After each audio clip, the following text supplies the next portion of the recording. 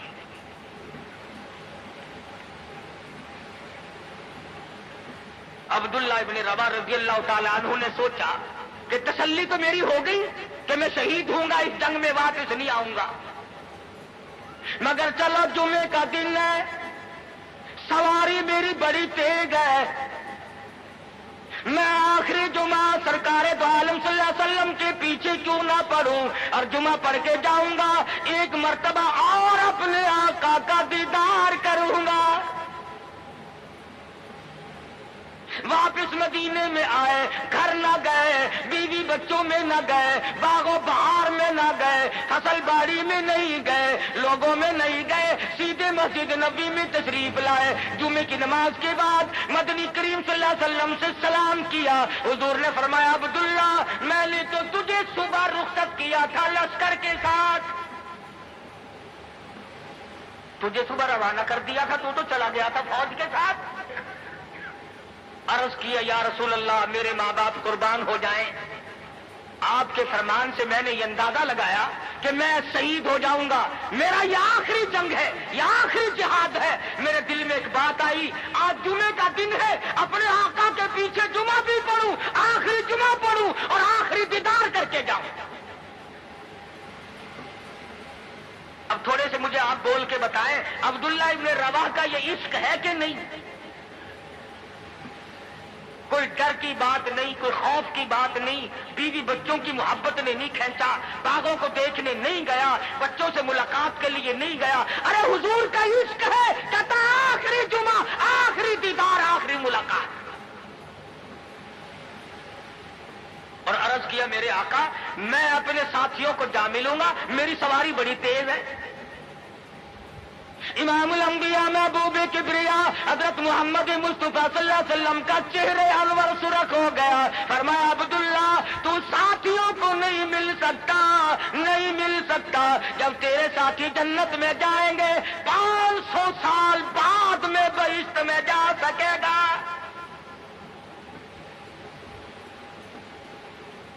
کیوں؟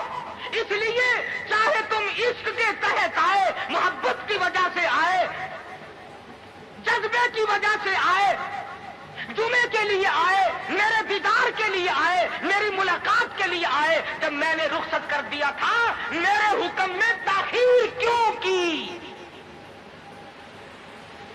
پتا چلا عشق بھی وہ مقبول ہے جو حضور کی غلامی کے اندر ہو۔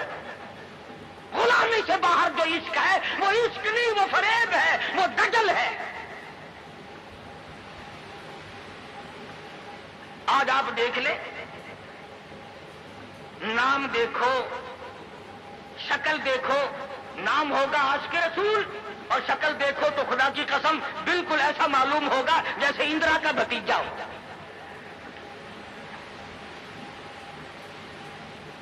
پہچان نہیں سکے گا آدمی،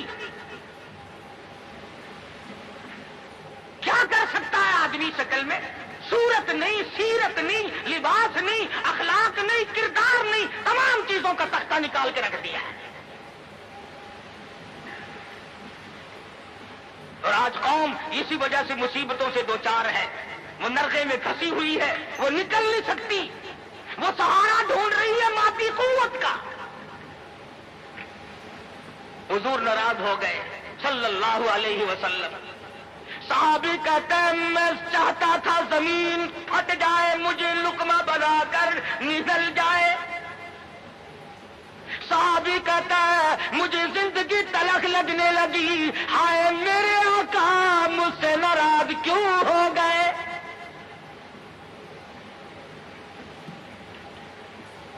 بن روا تشریف لے گئے، گھر پھر بھی نہیں گئے، بال بچوں میں پھر بھی نہ گئے، اور جا کر کے جہاد میں شریک ہو گئے۔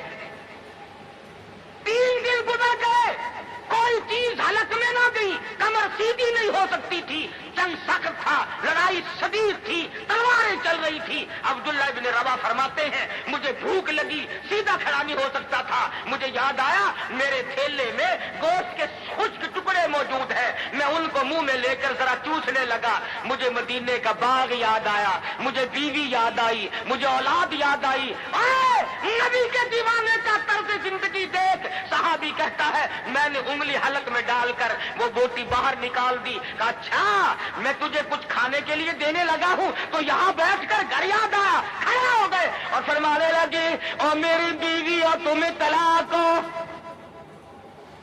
اور میرے باغ بہار جاؤ، اسلام کے لیے وقف ہو تم، آج کے بعد میرے نہیں۔ کسی نے پوچھا کیا کہہ رہے ہو؟ فرمایا ہاں ہاں، نقشہ سامنے کیوں آیا؟ آخری وقت میں دنیا کا نقشہ میری آنکھوں میں کیوں کھینچا؟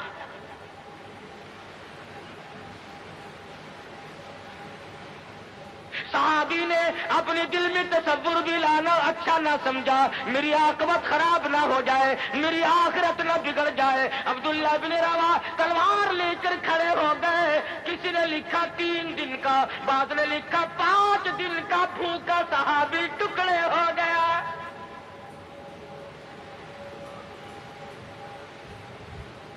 یہ تھا عشق جسے عشق کہا جاتا ہے، لیکن حضور کی اندازہ لگاؤ حکم میں تاخیر کی وجہ سے 500 سال بعد کو بہشت میں جا سکے گا، اور جنہوں نے حضور کے احکام کو سرے سے ٹکرا دیا، سرے سے ماننا ہی نہیں، انکار کر دیا، اب یہ فیصلہ تم کرو، اب یہ فتویٰ تم دو کہ وہ جنت میں کب جائیں گے۔